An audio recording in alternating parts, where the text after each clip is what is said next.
သွားပြီဒီ mascara လေးကိုပြမယ်ဒါလေးကလေတရုတ်ကထုတ်တယ်ဟာ AMG တဲ့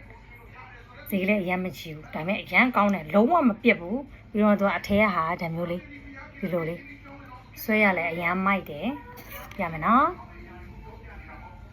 ဘေးရလေအလောက်ကုံဆိုရင်တရုတ်ဘယ်တော့မှမတော့ဘူးဒါပေမဲ့ဒါလေးကတော့တော်တော်အဆင်ပြေတယ်ဒါလေးကတော့တရုတ်ထုတ်တာပဲဘာဖြစ်လို့လဲဆိုတော့လေဘေးက mascara ဆိုးတိုင်းဘလို့ပဲ waterproof တွေပဲဝယ်ဘယ်တစ်စိတ်ပဲဝယ်အောက်မှာသူကဒီလိုအောက်မှာဆိုရင်ဘေးကမဲတာချွေးထွက်တော့လေချွေးထွက်လို့ရှင်ဆိုရင်မဲလာအဲ့လိုမဲလာအချိန်ကျအော်တစ်ခုပြီးတစ်ခုဆန်းပြီးဆိုးရတယ်ဒါပေမဲ့ဘာမှမရဘူးတင် spray ဖြန်းလိုက်နော်လုံးဝမပြတ်သွားဘူးချွေးထွက်တယ်လုံးဝမမဲသွားဘူးရမ်းမိုက်ဒီမှာကြည့်ဦးမိုက်တယ်နော်နှက်ခမ်းနေရကြတော့မကြည့်ဟိုတစ်ခေါက်တော့ငါဒါဟိုတစ်ခေါက်10လပိုင်းတော့ထွက်တယ်ဟာတယ်အေးဒါလေးဒီ3မျိုးလုံးပါတယ်ရမ်းဆိုးလို့ကောင်းတယ်ထက်ကထွက်တာ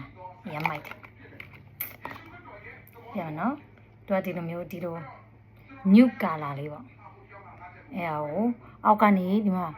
အနီလေးကိုပပလေးတစ်ထပ်ဆိုးလိုက်တယ်ပြီးရင် okay